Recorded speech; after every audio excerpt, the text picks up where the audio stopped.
ariko birabanga ubwo tutazi umunsi n'igihe mu bihe bidusoyemo bigoye umukiranutsi w'Imana agomba kubamo akava mu rugo yejejwe kuko ashobora guhura n'umunsi bwibutse neza nubwo tutazi umunsi w'Imana ariko nge narahishuriye buri gihe hari igihe umuntu atagenda nk'umuntu ufite ubwenge ariko birabanga ngo bene da ndabinginga mugende nk'abafite ubwenge mutagenda nk'abatagira ubwenge ibihe rero turimo bikomeye by'intambara aho ishyanga ritera irindi shyanga ibihe bigoye aho abantu benshi bafite ubwoba apana gutinya ngo banabatise n'iki cyabaye abandi bagafana bakavuga ati yego ukagira ngo nyine bari gufana umupira ibyo bintu cyangwa ibi bihe tubayemo biracamo abantu bakorera Uwiteka bagize gute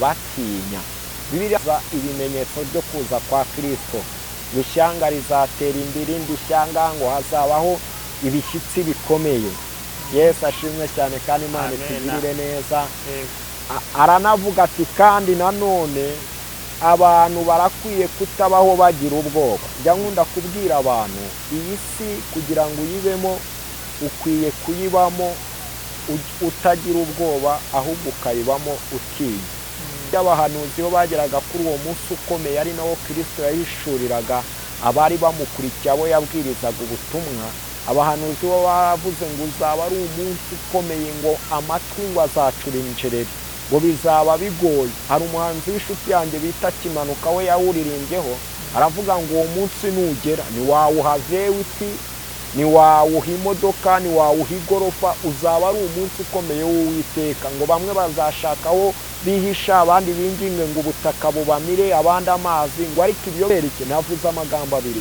ubwoba no gutinya nibyo turi kubakiraho yigumuye yashinze umutwe we w'umurwanashyaka w'umwuka wenda akaba ari kurwanya uwamubyaye mu buryo bw'umwuka agahita bati igiswe abarakari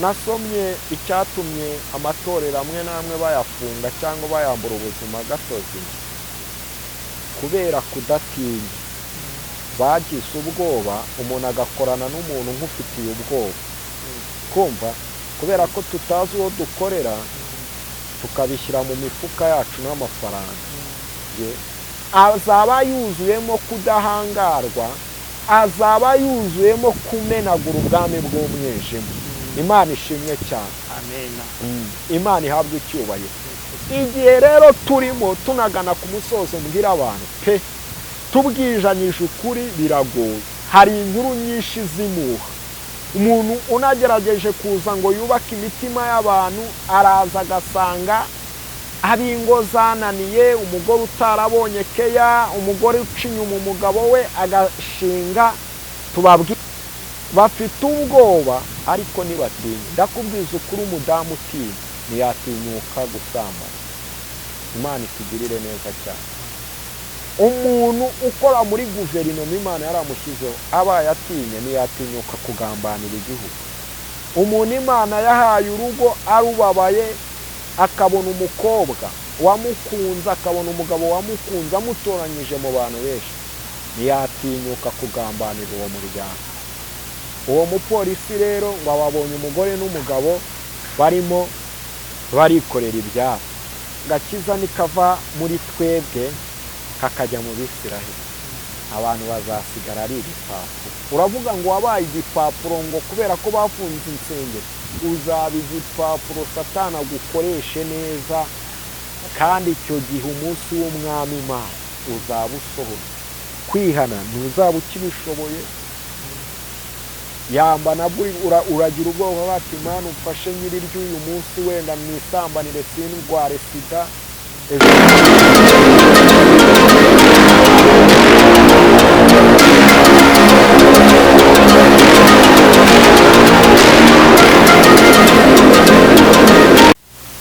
turabasuze mwebwe mwese abadukurikira UMUREMYI TV Imana y'umugisha kandi turabakunda cyane mwebwe mutuye mu Rwanda mutuye mu majyepfo mu majyaruguru uburengerazuba n'iburasirazuba n'umujyi wa Kigali turabasuhuje mwese kandi subscribe ku UMUREMYI TV kugira ngo mujye mubona ibiganiro byacu tubasohorera ndetse turabashimiye mwebwe mudukurikira ku manywa na nijoro. Imana ibarinde namwe muri Diaspora muri Amerika Burayi, namwe muri Canada turabashimije. Imana ibarinde mwebwe murwaye kwa muganga. Imana ibakize mu izina rya Yesu Kristo, kuko Imana niyo ngoma, niyo idukiza kandi niyo ibana natwe. Murakoze mu izina rya Yesu Kristo.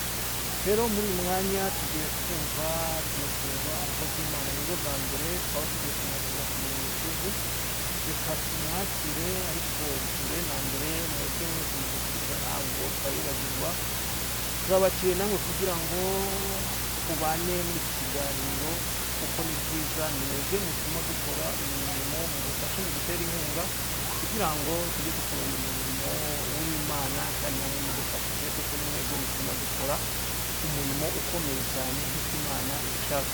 Reka rero tubashimire. Reka twakire umukozi w'Imana. Nibwo bwa mbere tumwakiriye ku mirimo twizihiye. Yesu nashimwe umukozi w'Imana.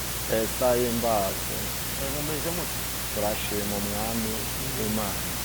Icya mbere ni uko wenda wabanza kuvuza abakurikira umurimo twizihiye ukabibwira, kuko nibwo bwa mbere baba bakubona. Murakoze cyane. ni umugisha ukomeye kuba ku Muremyi TV. Imana ihabwe icyubahiro. nitwa Imana ishimwe Emmanuel, nkora umurimo w'ubushumba wo kuragira intama z'Imana no kuzishakisha izazimiye, nk'uko nanjye nari narazimiye, nkatarurwa n'uwo mwami rero akampa mission yo kugira ngo mbwire abataramumenya nabo bamumenye.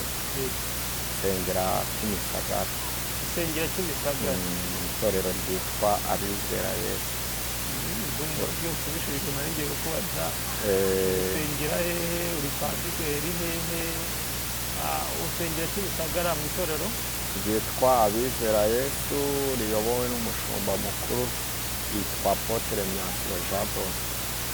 urumva rero ko ukomeye cyane, umuyoboye muri iyi minsi. Se ko intama uri kubona bimeze bite muri iyo bikomeye nk'umushumba? mba burya mba mufite amakuru menshi cyane, hari ayo mu ijuru, hari n'ay'abantu mujya mubona. muri kubona bimeze bite abakristo banyu? nta cyacitse, abantu biringiye Imana nyine bameze neza. Ebo nyine no ku munsi w'amakuba bumva banezerewe, ndetse n'ubwo bagera mu bihe bibinjiza mu rupfu bafashwa n'umuririmbyi wa 218.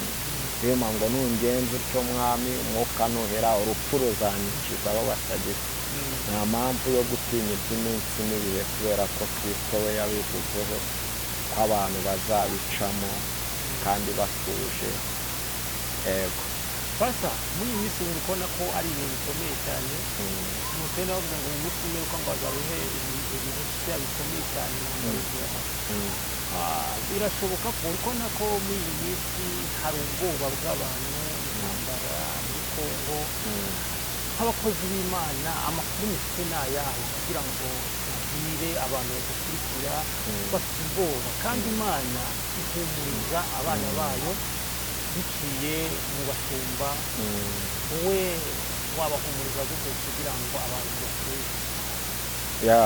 nababwira icyanditswe kiri muri Luka 21 basomye bahereye ku murongo wa 5. ibi bihe turimo Bibiliya bivugaho. icyo nabwira abantu ni ugukomera bakaba maso. ibi ni ibihe bigaragaza kuza k'umwami wacu Yesu Kristo, ntitwabitinya kubivuga. kandi nanone bakwiye kubaho batinya ariko badafite ubwoba, bakubahiriza inshingano isi bagomba z'ukuri zidatesha agaciro izina rya Kristo, bakanubahiriza inshingano Imana ibagomba zo kuba maso, bagategereza igihe cy'umwami Imana, kandi bagasoza ubutumwa bwa Kristo Yesu yavuze ngo nimwumve ibyo byose nimuzagire ubwoba.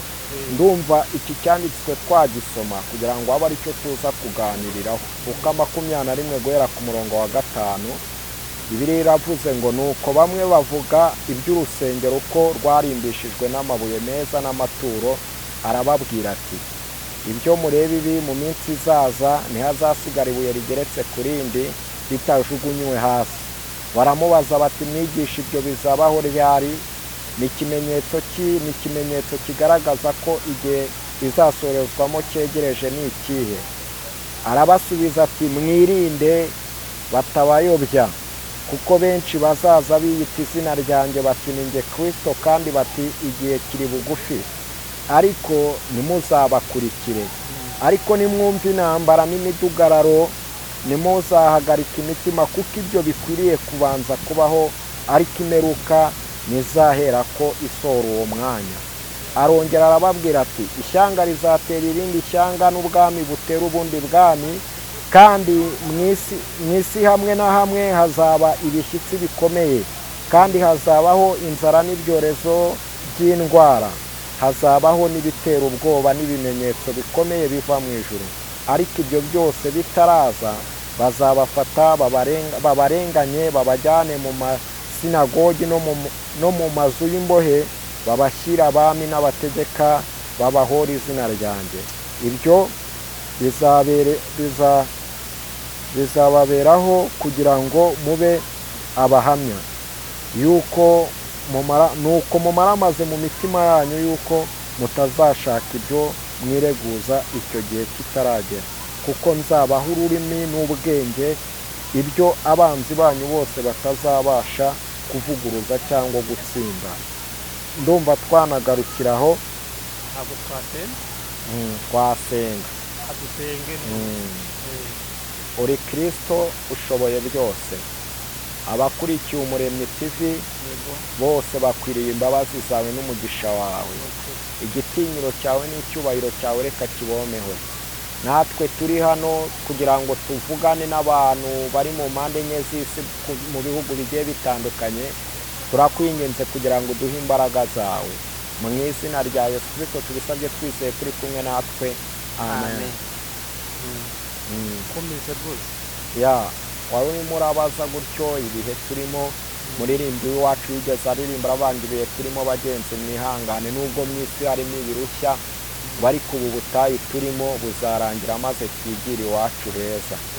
Amagambo dusomye muri Luka 20 umurongo wa 5 havuze amagambo akomeye cyane. Yesu Kristo ubwo bari bamubajije ese kutubwira ngo igihe kizaza ngo nongere ngaruke habeho ibintu bikomeye, icyo gihe kizaba ryari? Arababwira ibintu byinshi ariko hari icyo yagaragaje kizagaragaza ibimenyetso byo kuza kwa Kristo.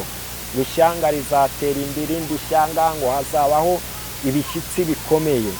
Yesu ashimwe cyane kandi Imana itugirire neza. Aranavuga ati kandi nanone abantu barakwiye kutabaho bagira ubwoba. Njya nkunda kubwira abantu iyi si kugira ngo uyibemo ukwiye kuyibamo utagira ubwoba ahubwo ukayibamo utinya. Utinya bigufasha iki? Bigufasha kugira amakenga ndetse bikanagufasha kugira ibyo wubaha n'ibyo wubahiriza kugira ngo utazarenga umurongo. Imana itugirire neza cyane. Ariko kugira ubwoba ni ibintu bibaho bikomeye kandi bibabaje bibi cyane.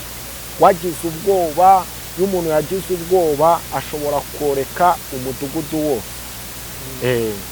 Hari umuntu wigeze asoma iki cyanditswe mu myaka ya 2016 ndumva ari aho ngaho agisomera abantu ahantu hamwe ndabyibuka. Abantu bari batuye aho hantu hose basengana bagendana babango kabaye mureke duhunge. Harimo abahunze ibindi kuvuga ni amakuru ya nyayo yuzuye. Ndabizi neza n'abo bantu ndabazi naho byabaye ndabizi neza. Icyatumye bahunga mu by'ukuri si ugutinya ahubwo bagize ubwoba. Bibiliya bango nimushaka Uwiteka mukamushakana gukiranuka mukicisha bugufi mu mitima azamanuka abane n'abantu bose bari kumwambaza. Ariko kandi ikindi nanone nta cyakuraho umunsi ukomeye w'Uwiteka. Nagiye nsoma ibitabo by'abahanuzi bo bageraga kuri uwo munsi ukomeye ari nawo Kristo yahishuriraga abari bamukurikiye abo yabwirizaga ubutumwa. Abahanuzi bo bavuze ngo uzaba ari umunsi ukomeye ngo amatwi ngo azacura injereri ngo bizaba bigoye. Hari umuhanzi w'inshuti yanjye bita Kimanuka we yawuririmbyeho aravuga ngo uwo munsi nugera ntiwawuha vewiti, ntiwawuha imodoka, ntiwawuha igorofa, uzaba ari umunsi ukomeye w'Uwiteka. Ngo bamwe bazashakaho bihisha, abandi binginge ngo ubutaka bubamire, abandi amazi, ngo ariko ibyo byose bibaca amazi nabyo bivuge ngo natwe uyu munsi waruturindiriye twari tuwutegereje. Imana itugirire neza cyane. Ibihe rero turimo bikomeye by'intambara, aho ishyanga ritera irindi shyanga, ibihe bigoye, aho abantu benshi bafite ubwoba, apana gutinya ngo banabo bati se n'iki cyabaye, abandi bagafana bakavuga ati yego, ukagira ngo nyine bari gufana umupira. Ibyo bintu cyangwa ibi bihe tubayemo biracamo abantu bakorera Uwiteka bagize gute, batinya. Bibiliya avuga urufatiro rukomeye rw'Uwiteka Imana ruracyahagaze. Amen. Ngo rwanditseho ngo iki kimenyetso ngo Uwiteka agize gute, azabe. Ngo nuko umuntu wese uvuga izina ry'Uwiteka ave mu bidatunganye, areke kugira ubwoba. Ngo kuko mu nzu y'inyumba ngo ntihari ibikoresho by'izahabu gusa. Tugeze mu bihe twari tuvuyemo byo gupimwa no gusuzumwa, aho bamwe babyita bavuga ngo dukoresha ikinyarwanda cyiza kugira ngo abantu bamwe batadutera amabuye, bavuga ngo twaratewe, abandi bakavuga ngo ni Imana iri gushyira ku munzani, abandi nabo bagafana bagakomera amashyi abaguye bagenzi babo baririmbanaga, ukabona umuntu mwaririmbanaga kubera ko yageze mu ntege nkeya, ugakoma amashyi ukirirwa umwamamaza ngo urazina naka ngo yaraguye. Insengero zarafunzwe. Ntabwo insengero zafunzwe kubera abantu ngo bakoze ibyaha. Insengero zafunzwe kubera ikintu cyo kutajijuka, kuko Imana ikwiye kuba ahantu heza. Hari umuhanuzi Imana yatumye ku Bisirayeli ngo ubwo bari bamaze kuva mu bunyage, ngo baragenda ngo biyubakira amazu y'ibitabashwa, ngo naho inzu y'Imana iba umusaka. Imana itugirire neza cyane. Ndibuka nari mutoya, igihugu gica nyakatsi, ndagira ngo tumare abana amatsiko, wenda harimo n'igipimo cy'Imana no kugira ngo Imana izature heza n'akavuyo wenda gacike. Nk'uko twese twabibonaga, iyo abantu babona akavuyo Imana yiba yarakabonye kera mu bumana bwayo. Nibyo bihe nyine turimo. Noneho mu guca nyakatsi nabaga kwa anti wanjye, naho twari duturanye n'abantu, hari n'agace kamwe n'akandi kazu kari kariho ibihunda nyine, ibikoma cyangwa ibihunda. Abantu barataka ngo badukuye kuri gakondo, abantu barataka. Buke mu gitondo baza n'ibati, bucya nanone mu gitondo baririmba ngo baduhaye amabati, abantu banezerewe, bareka banezerewe cyane. Ambo bageze igihe cyo gufunga insengero, biranababaje cyane kubera abantu bakorera Uwiteka Imana badatinya, bagira ubwoba bw'ibihe n'abantu bo muri ibyo bihe. Imana itugirire neza cyane. Noneho bakavuga ngo ubwo ngo bahagurukiye itorero, ngo barenganyije itorero. Twasomye icyanditswe ngo abitwa abakozi b'Imana cyangwa abitirirwa izina rya Kristo ngo bazajyanwa mu nzu z'imbohe babafunge babarenganya. Ngo ariko ibyo ngibyo nibiba ntabwo imperuka ngo izahera ko ngo igire gute ngwize, ngo ahubwo ngo bamwe nzabuzuza gushira amanga, mbaha amagambo y'ubwenge ku buryo umuntu azajya avuga ijambo avuze ntihagire umuntu umuhangara. Uyu munsi kubera ubwoba abantu baratinya kuvuga, bakavujujurira, bagashyira za shushuri mu matwi yabo rimwe na rimwe, kubera ubwoba bugakereye ikintu gikomeye cyane cyo kwanga itorero, kwanga umuryango, kandi nanone hagakurikiraho n'igihugu. Imana itugirire neza cyane. Ugasanga umuntu araho yicaye ngo ibihe by'imperuka byarasohoye kubera icyanditswe kimwe yasomye ntiyasobanukirwa. Igihugu cyatwanze, ati n'amadini bayafunze, reka tugende twinywereza suruduwiri, ati n'ubundi ishyanga riri gutera irindi shyanga, abantu imitima igakuka. Kandi ibi byose byarahanuwe, kandi guhera na kera kose byahozeho. Intambara na kera hose zageze gute, zahozeho. Icyo nshaka kuvuga rero ni ikintu cyo gushira amanga, umuntu akavuga ijambo ku buryo abakomeye bavuga turiya muntu yari umukristo. Nk'uko ba Petero batangira ivugabutumwa ngo batekereje uburyo barabaswa, ngo batekereza n'amagambo bari kuvuga, ngo bo ubwabo barabitekereza bati bagendanaga na Yesu Kristo. Twigarukire ahantu rero nari ndimo ndavuga, dushyire umucyo. Mu by'ukuri Imana ndamya nashidikanya uko bavuga ngo insengero zarafunzwe, natwe iwacu mu by'ukuri ntago hari heza cyane, ariko ku byo badusabye gukora habayeho neza kurenza cyane. Hahise haba heza, buri rwose Imana yamanuka ikamanuka ikabana natwe, twebwe twitanzeho urugero. Mu by'ukuri ugasanga umuntu afite akazi nk'aka ngaka kari hano nuko abantu badukurikiye, agahita avuga ngo ni urusengero, niho yashyize abwirira abantu ubutumwa bubahesha viza na vewiti, butabahesha ubwami bw'Imana, butarimo rya jambo Kristo yavuze ku buryo n'umuntu yagira gute. Undi nawe ugasanga yigumuye kubera iki? Navuze amagambo abiri, ubwoba no gutinya, nibyo turi kubakiraho. Yigumuye, yashinze umutwe we w'umurwanashyaka w'umwuka, wenda akaba ari kurwanya uwamubyaye mu buryo bw'umwuka, agahita bati yiswe abarakari. Nasomye icyatumye amatorero amwe n'amwe bayafunga cyangwa bayambura ubuzima gatozi, kubera kudatinya. Bagize ubwoba, umuntu agakorana n'umuntu nk'ufitiye ubwoba, kumva kubera ko tutazi uwo dukorera, tukabishyira mu mifuka yacu n'amafaranga. Ya mafaranga tubonye, ubwoba ubundi buri gihe buzana amafaranga, ubwoba buzana amafaranga, ibyo tubyihorere. Noneho bwa ya mafaranga tubonye tugatangira kuyahanganiramo. Izo rero ni za nsengero Luka yavuze ati ndababwiza ukuri, tuzasenyuka nta n'ibuye na rimwe rizasigara rigize gute, rigeretse ku rindi. Yababwiraga hahandi za nzu nyine nta buye na rimwe rizasigara rigize gute, rigeretse ku rindi. Aho umuntu azasigara afite urusengero bita umutima.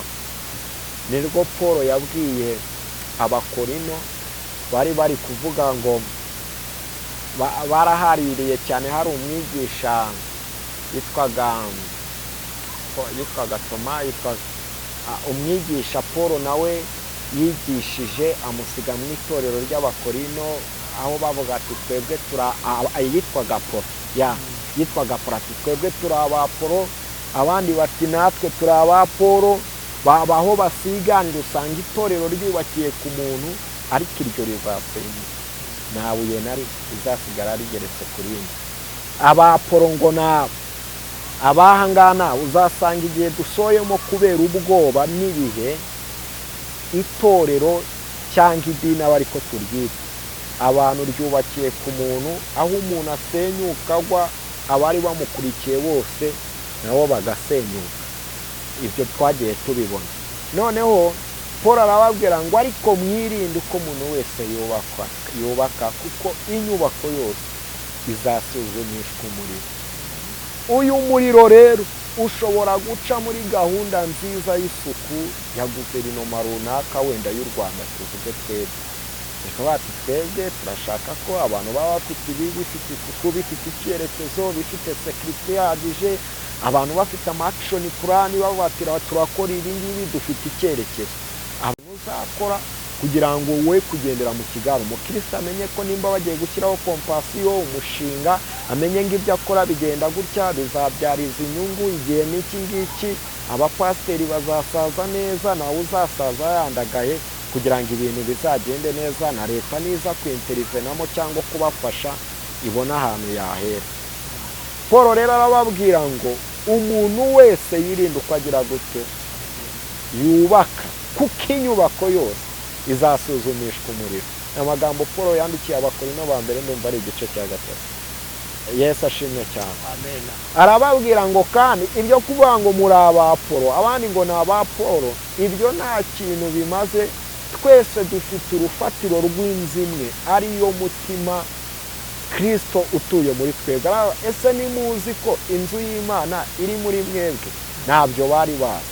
bazi ko itorero ryubatse kuri Emmanuel. Ubizi isaha ngize ikinyabupfura gike nkivumbura, hari abankunda nkivumbura ku itorero, hari abankurikira nkahita bavuga ati nashinze fire church, bahita baza bakankurikira. Bwacya mu gitondo nagira intege nkeya, nabo bararindimuka. Ndababwira yuko ibi bitabashwa, babaga biringiye ko nibajya mu rusengero ariho bakirizwa, ariho bakiranukira honyine. Ari nayo mpamvu umuririmbyi aririmbye ngo abakristo bubu baranangaza by'ukuri, ngo bajya mu itorero bambaye uruhu rw'intama, hanze y'itorero bakagira gute, bakabinyamanza. Babuze rya jambo rya rindi isi y'umwijima n'ab'isi badashobora guhangara, kuko ijambo ryavuze ngo amagambo y'ubwenge nzaba azaba yuzuyemo ubwenge, azaba yuzuyemo kudahangarwa, azaba yuzuyemo kumenagura ubwami bw'umwijima. Imana ishimwe cyane. amen. Imana ihabwe icyubahiro. Igihe rero turimo tunagana ku musozo, mbwira abantu pe, tubwijanyije ukuri biragoye. Hari inkuru nyinshi zimuha. Umuntu unagerageje kuza ngo yubake imitima y'abantu, araza agasanga abingo zananiye, umugore utarabonye keya, umugore uca inyuma umugabo we, agashinga tubabwirize church. Kavuga ati ni viza bya bindi byose nyine, akababwira ibintu byinshi. Kavuga ati turi Kristo. Hari n'abaza bati twe turi abakristo dukorana n'Imana, bagahera ku wa mbere ku wa kabiri gatatu Imana iri kuvuga iki ngiki, akababwiriza ibyo kwera kandi uko kwera kudahari. Nabo hagira igihe nk'ibi bikomeye ugasanga yarambaraye. Wamubaza ati se ko waguye? Ati reka reka, kina pasiteri wanjye yaraguye, kinabaririmbyi. Akitabaza abantu bajyana bati Imana imbabarire mwene da unsengere, agahita avuga ngo abandi nibo bamugushije. Imana itugirire neza cyane.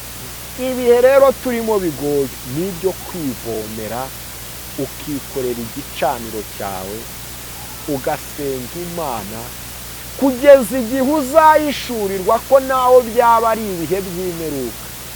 Imana ihabwe icyubahiro. Kandi turabyumva neza. Birabango nzaza nk'umujura. Umuntu arapanga, hari impanuka iherutse kuba atihanganishije abantu baburiye ababo muri iyo mpanuka. Bariya bari bagurutse bapanze, bamwe bari bafite utuzi twiza, abandi bagurutse bapanga ati tugiye kugenda dusura imiryango yacu tugaruke. Ariko birabanga ubwo tutazi umunsi n'igihe, mu bihe bitusoyemo bigoye, umukiranutsi w'Imana agomba kubamo, akava mu rugo yejejwe, kuko ashobora guhura n'umunsi. Bwibutse neza, nubwo tutazi umunsi w'Imana, ariko nge narahishuriwe. Buri gihe hari igihe umuntu atagenda nk'umuntu ufite ubwenge. Ariko biraba ngo bene da, ndabinginga mugende nk'abafite ubwenge, mutagenda nk'abatagira ubwenge. Kandi nimba ubuze ubwenge ugire gute? Ubusana. Iyo umuntu ahuye n'igihe cyo kugendererwa ngo atahe, akaba ari ahantu place, ahantu azatahira, hakaza n'ikintu kizamucyura, uwo ni wo munsi wawe w'Uwiteka Imana ibiremera kugira. Hari umupolisi wamaye ubuhamya twarasenganaga, arambwira ngo nge natinye Imana, ti hari umurokore, ngo bose bari abarokore. Ambo we yamutondoye ukwe uko yamuhishuriwe. Ati ariko nge narabibonye nari ndi kuri patrouille. Ariko ambwira ti ngo bavuye mu materaniro, bakiva mu materaniro bajya mu modoka ngo kara akavatiri. Baravuga ati rero reka tugende bya bindi byeze by'iki gihe, aho umugore adatinya kuryamana n'abagabo batanu. Aha nakubwira bakaganira, ubuse ngo haba ufite amafaranga ngo ukaribwa n'umugabo umwe. Ibyo bintu abagabo nibo babicyuriraga mu bihe dusoyemo. Kandi baba basenga bafite amacaci basengeramo, insengero basengeramo, bafite ubwoba ariko ntibatinya. Ndakubwiza ukuri, umudamu utinya ntiyatinyuka gusambana. Imana itugirire neza cyane. umuntu ukora muri guverinoma Imana yaramushyizeho abaye atinye ntiyatinyuka kugambanira igihugu.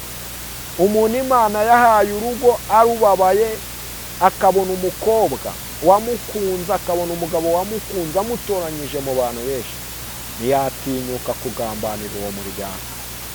Uwo mupolisi rero ngo ababonye umugore n'umugabo barimo barikorera ibyabo, ngo ni ubwa mbere ngo yarabonye hoho icika pe, wiramanuka ngo akamodoka kari kwizunguza ngo umugore byakomeye ngo karamanuka hoho icika feri ngo ikigera aho hantu ngirahonyorira sinagaza bakuye mayiti. nari ngiye gukoresha ikinyarwanda kibi, urabyumva ibyo bintu.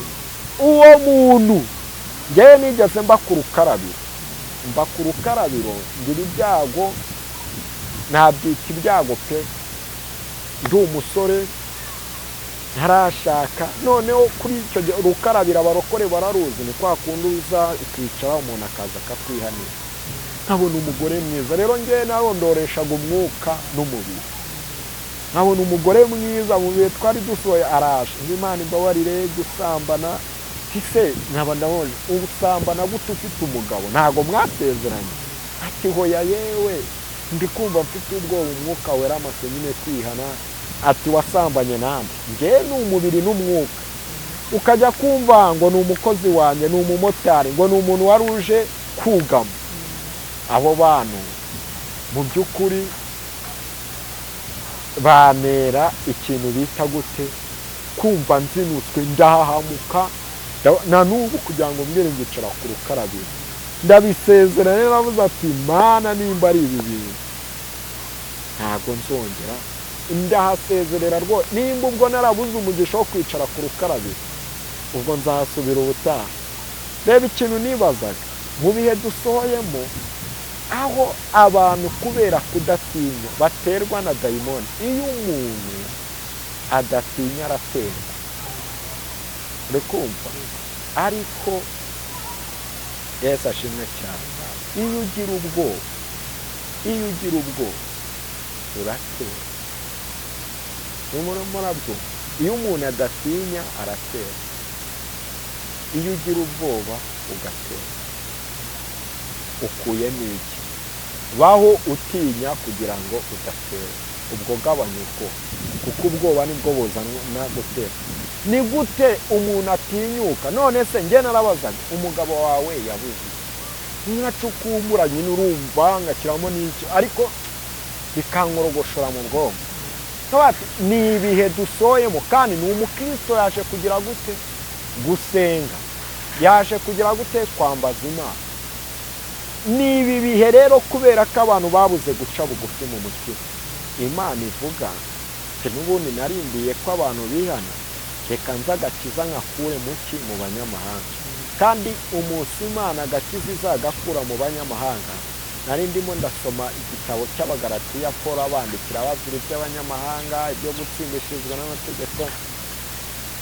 Ndavuga ati Mana we, kubwo kukwizera komeza agakiza mu bantu bawe. Ariko agakiza nikava muri twebwe kakajya mu Bisiraheli, abantu bazasigara ari igipapuro. Uravuga ngo wabaye igipapuro ngo kubera ko bafunze insengero, uzaba igipapuro Satani agukoreshe neza, kandi icyo gihe umunsi w'umwami Imana uzaba usohoye. Kwihana ntuzaba ukibishoboye. Yamba nabwo uragira ubwoba bati Imana umfashe nyiriryo uyu munsi wenda mwisambanire sindware sida, ejo nzihana. Undi nawe wamubwira ngo ihana agahita akubwira ati rega n'iwacu twarasambanaga, akaba ari cyo yitwazo ryanga ace bugufi ngo Imana imushoboze. Izo mbaraga zimurwanya Imana izimutsindire, ukumva arakubwiye nyine yitabaje abandi babuze guca bugufi.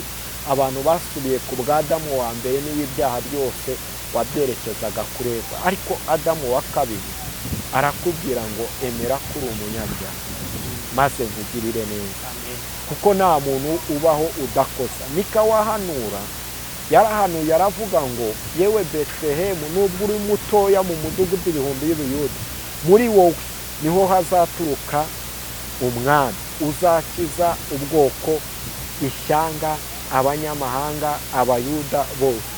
ageze ku gice cya 7 ndumva ari aho ngaho ati birashoboka yuko uyu muntu azakira uyu mukiza akaba mu mutima we akagwa bitewe n'iminsi mibi. Haba igitabo cy'umugenzi abantu baragisomye, hari igihe umukristo yageraga mu gikombe cy'ishidikanyamana agahura na bwenge bw'isi akananirwa agacogora, ariko Mika waravuga ngo wa mwanzi wanjye wo kunyishima hejuru ningwa nzabyuka. Ibi bihe turimo ntabwo ari ibyo kugwa, n'ibyo gushaka imbaraga z'Imana, n'ibyo gushaka amavuta y'Imana, n'ibyo gushaka ijambo ry'Imana. Iryo jambo rero umuntu uzaba urifite mu mutima we ngo azaba afite ubwenge budasanzwe. Iryo jambo Imana izamuha nta muntu uzaba ugira gute urihangara. Yesu ashimwe cyane. Naho iby'intambara byo ni gusenga,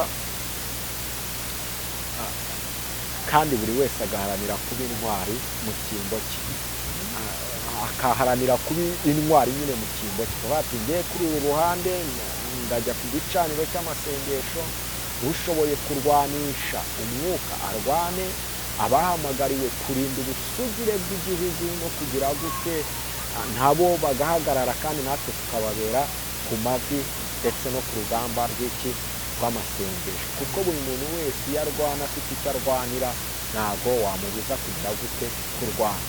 Dusanga hari amagambo ari mu gitabo cy'Abami ba mbere ibice 12, nta kindi Yonatani yavugaga Yonatani agira iyerekwa ryo kujya kurwanya Abafilisitiya. yashakaga ya sanduku y'isezerano kugira ngo icyubahiro cy'Uwiteka Imana cyongere kigaruke. Nubwo biravuze ngo ishyanga rizatera irindi shyanga kubw'impamvu birimo birumvikana, buri wese rero aragomba kugira iyerekwa nk'irya Yonatani. Ntabwo Imana ikirisha umubare w'abantu benshi, ahubwo n'umuntu umwe yamukoresha igakiza igihugu, igakiza umuryango, igakiza itorero. Impamvu mbivuze harimo ijambo rikomeye kandi birimo menshi, ariko iryo nge nishakiraga kuvuga, wowe ntago urindiriye umubare w'abantu benshi kugira ngo Imana yongere igarure itorero, bagenzi bawe ubona bavuye. Nayo Imana yagukoresha ugasengera abakristo, ugasengera abatarakizwa, maze abo bantu nabo bakakira agakiza. Imana ishimwe cyane kandi irushaho kutugirira neza.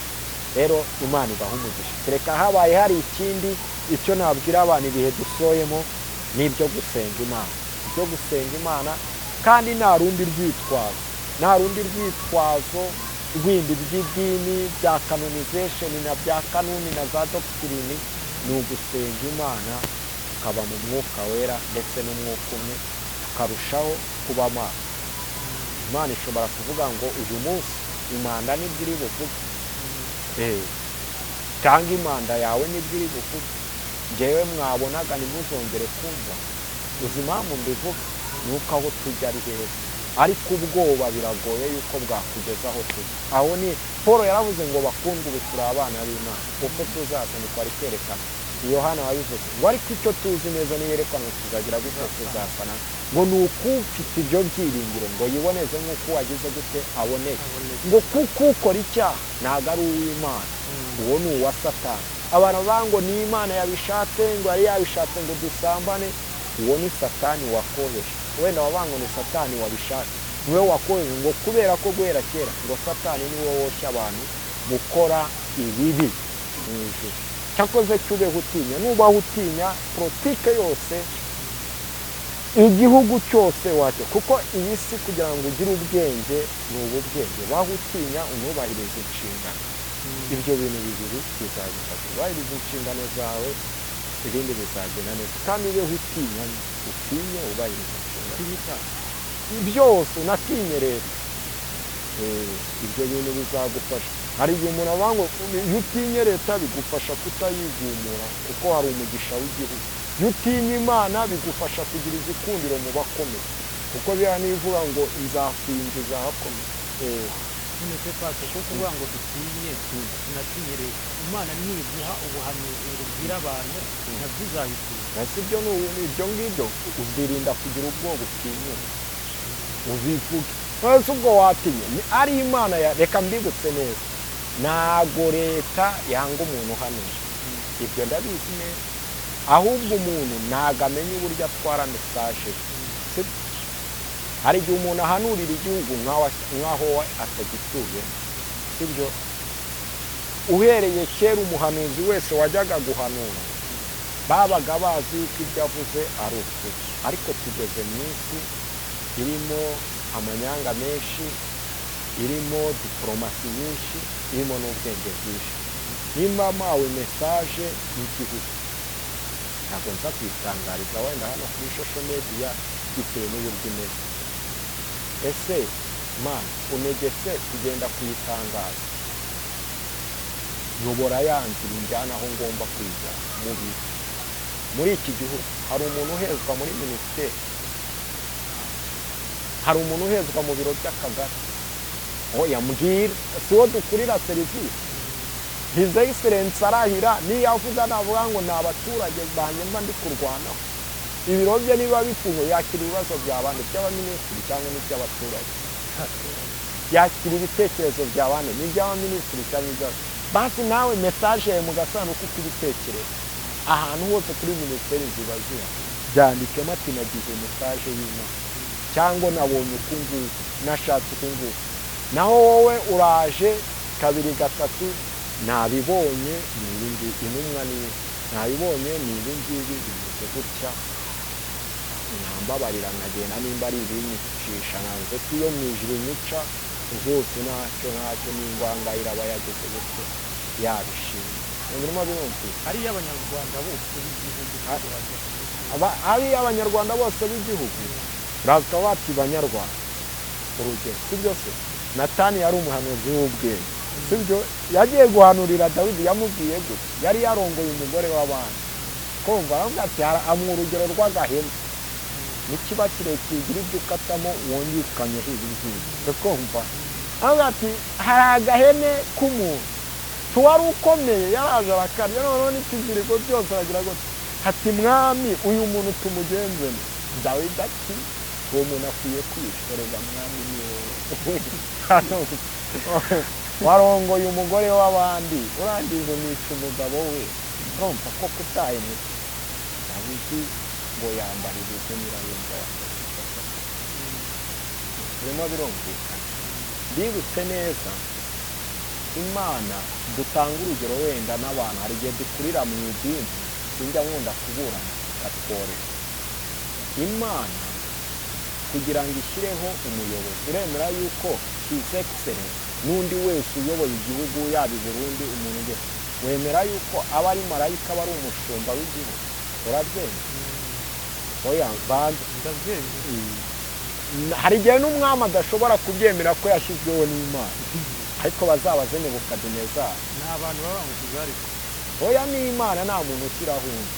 Kuko umuntu agushyiraho mu gitondo wakorora nabi, wamuhumekera kumva yagusuraho, ariko Imana ikakugumizaho kuko niyo yakunze.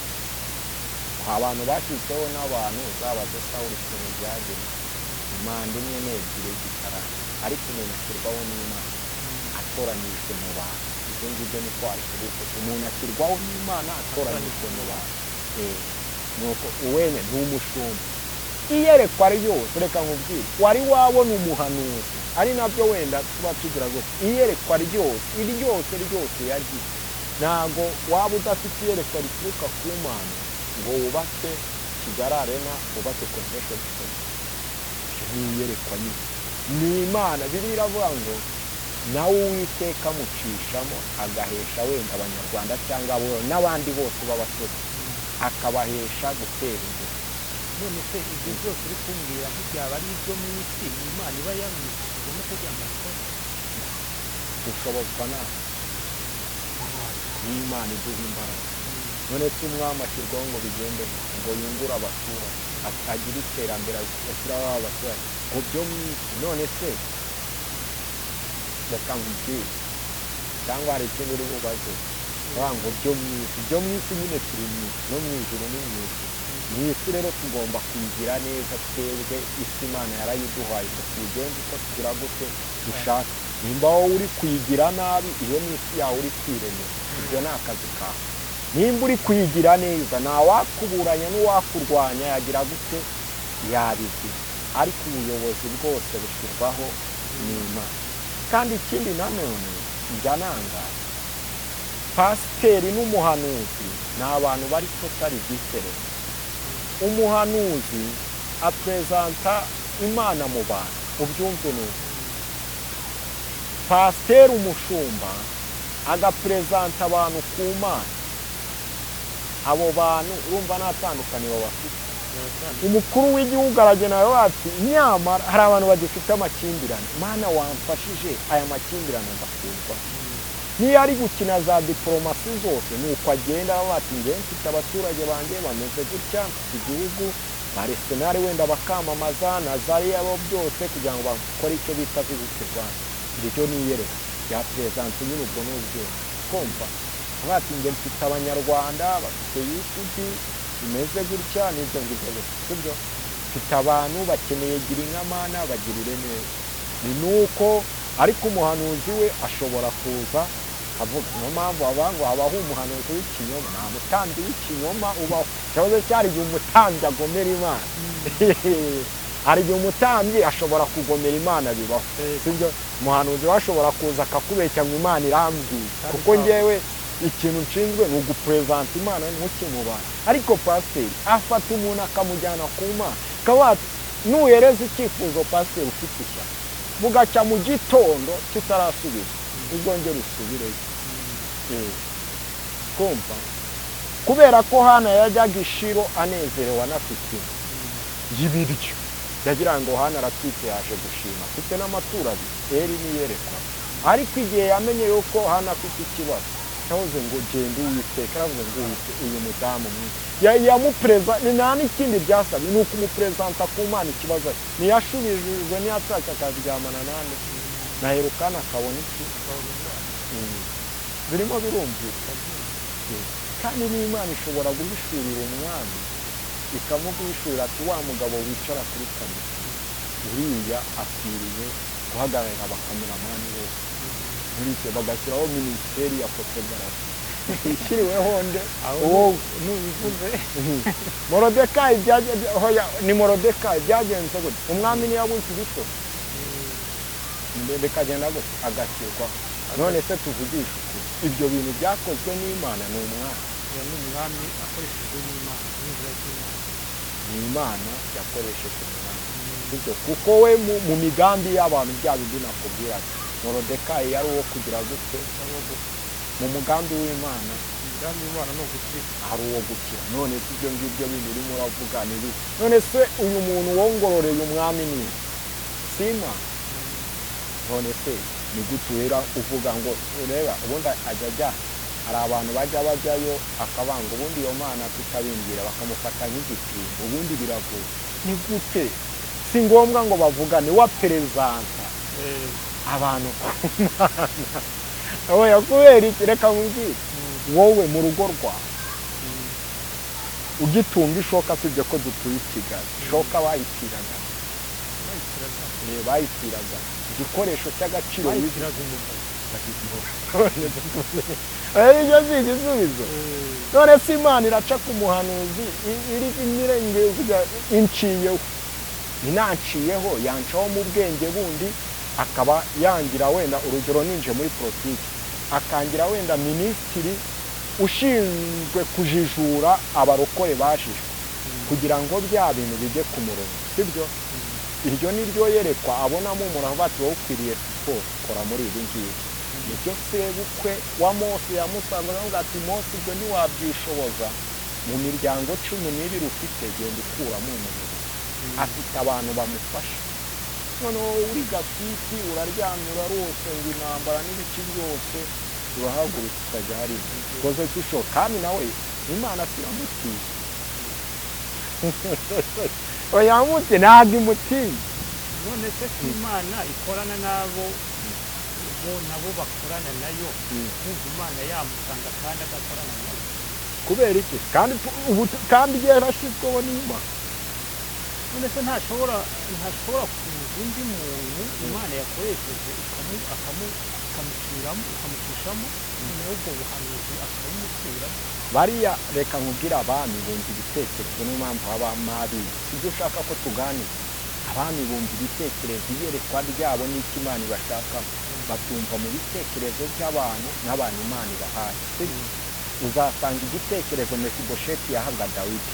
Umunsi umwe Siba yigeze arangaza Mefibosheti, Dawidi ngo ajya ku rugamba wenyine, ngo anagezeyo bamukubita inshuro kubera ko bicaranye ku meza ngo na Mefibosheti. Mefibosheti yajyaga abwira Dawidi ati, Dawidi tinda gusengera ku rugamba uzatsinda.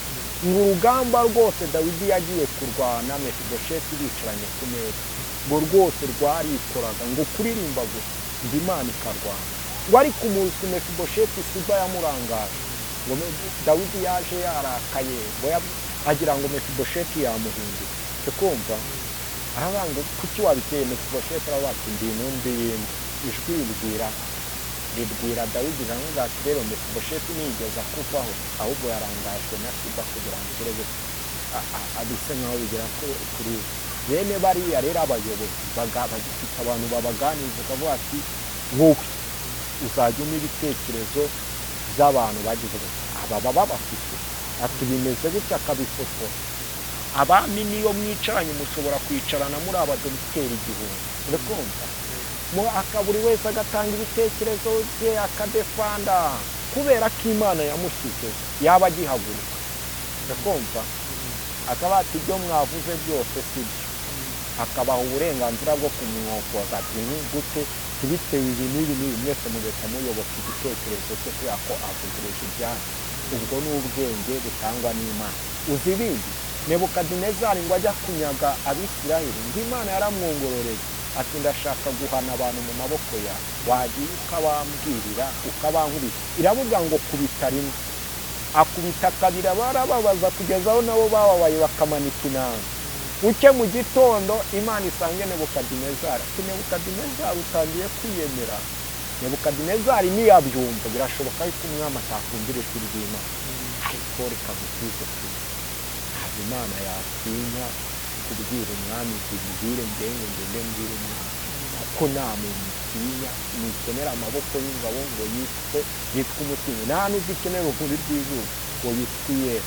Koze cy'abantu umuntu ashobora kuryama n'ukubwira wese azakubwira ko yarose. Babwire ko muri dimension yo kurota habamo n'abarota iwabo, bagiye iwabo hariya, hari n'urota agacakirana n'ibyo byose nyine by'ibihuha akavangirwa. Ariko Imana abantu ntibanyuze nabi, ntiyatinya umwami habe na gato kumubwira. Narindi nigiye kukubwira heza mu gusana ngiye kukubwira kwa Nebukadinezari. Kubyo Nebukadinezari arangije bashinga Imana mu kibaya bita byose. Imana aravuga ati nzakumvisha utekereze umuntu warakaje Imana kugera aho yerekana Kristo. Kandi muri icyo gihe Kristo yari atarayishura, Abisirayeli bari bakimubwira. Abandi bose teoloji yabayeho biga icyo bita Christocentricity, biga Kristo wari uhishwe.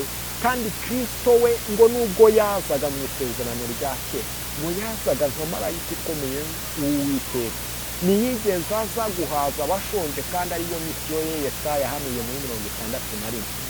Ariko ageze mu gitabo cya Daniyeli ngo yiyerekana nka Kristo. Nebukadinezari aramubona aranamuhamya ngo nitwatayemo wabasha, ngo wakana arasa nk'ishusho y'umwana w'Imana, aramusobanura. Kandi Kristo yari atarahishurwa n'umunsi umwe, aramuhishurirwa. Nebukadinezari ntiyanyurwa. Iyo ubaye umwami ukanga kumvira iryo jwi ry'Imana, ahubwo twabwira abami tuzajya bumvira ijwi ry'Imana. wenda ngewe nk'umuhanuzi sinabyumva, ariko nubona umwami ari kumva ijwi agatanga iterambere, ntari kuyobya abaturage nka ba bandi njya numva ati twebwe n'ibyo gutyo aribyo nisanga byajemo kose. Kumva iramubwira ngo Nebukadinezari vuga ibi bati nta yindi Mana dukwiriye gukorera. Si we wabyivugiye, si yashatse kwigira Imana. Uke mu gitondo yongera ashaka inkoni ashatse kubakubita, ngati ngiye kukunyaga ingoma imyaka 7 umutwara n'icyaha irabimwema. Kumva yajyamba byiki, ntabwo abantu bahana umuntu washyizweho n'Imana. Wenda umuntu washyizweho n'abantu bamuhana bakamutera kudeta bigatuma, ariko umuntu washyizweho n'Imana n'Imana imwihana. Kandi ishobora mwari mubizi mwese, Imana imwihanira kuko niyo ibizi ukuntu imutwara akaza ayihamya. Nebukadinezari niyaza wati Imana niyo yica igakiza, ngo niyo ihabaswa kumenya, niyo yimika abami ikimura abandi, n'abati irakwiriye arayihamya avuga imbaraga zayo urimo murabyumva neza naho biriya bindi byo rero ye message Imana y'Imana yo kubwira abantu mureke tube maso dusenge Imana Banyarwanda dusengera igihugu kuko yanayima muri iki gihe nkavuga ku miryango iri gusenya na His Excellency ajya muri fasting ejo bundi yavuze ku miryango ko birababaje umuntu arabasize umuryango we tameze neza abana babuze minerivare ukabona yongereye undi muryango twabyita inshoreke arataha tukanarwana arataha agira gute umuryango ugasenya umuntu araba yigirirwa ko asenga ariko adakora ibyo kugira gute gukirana ibyo bintu nibyo twaza tugacyaha muri twe maso Imana itazaduha nk'uko abinenewe bahanuriye kandi bahanura ngo umwami yumvishije ngo niyonka ndavuga ngo mwirezire ubuzima bwose ducamo ni bibiri ntihazagire umuntu ugutuka ntitwasemye rukacyagiye ubuzima bwose turi gucamo ni bibiri ibi ubu nimba ushaka guhuza ubuzima bwose bwawe uhuze na Bibiliya bizagenda neza uzasanga hari abakubekera bakugambanire bagukunda cyangwa utuje unezerewe hari igihe ariho hari igisubizo cyawe ari inzira zacu z'Imana nukube ubundi byari bikomeye rekomva kurongora kwiteza ko warongoye umugore w'umutware ubundi icyo ni igihano n'iki kuki Imana itabatera umutima wo kumwica ikabatera umutima wo kumucisha muri gereza kugira ngo bagire abarokoka bamuhere ari Yozefu sibyo ki warongora umugore w'umwana nta n'uwabaza barakwica kuki atapfuye hari inzira z'Imana rero reka tubwire abantu muri ibi bihe twavuga mwihanganire inzira y'Imana bibabazwa n'ibitakureba abazwa n'ibikureba ubabazwe nawe Bibiliya ngo kuko mu ijuru buri wese aziyerekana imirimo ye ibyo rero byo kurirwa ubabaza uriya azapfa nawe uzapfa buri wese aziyerekanira imirimo ye imbere y'intebe y'Imana y'iki y'urubanza wowe turi kumwe najyaga mbwira abanyeshuri njyewe n'abaye umuyobozi w'abanyeshuri kera n'abati surebe hari Bibiliya nkoresheje uyu usakoshya mukagendera mu kigare niba birukana muzatandukanyira hariya kuri gate ucera cyangwa ukoze cyo ni munajyana muri gare ndabizi ibipangu byanyu n'ibyegeranye umwe azava mu modoka undi avemo buri wese atandukanye n'undi ntihagire umuntu ukoshya ntihagire umuntu ukoshya wowe menya ibyawe bati biriye gukora izihe nshingano zawe inshingano ni ibintu byoroshye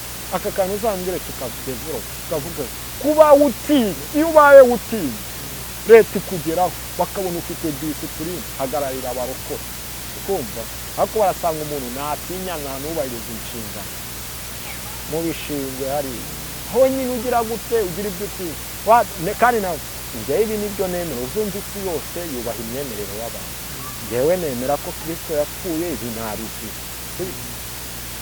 murabyumva neza ntugire ubwoba bwo kumva wubahiriza inshingano zawe hari umuntu uzakugenda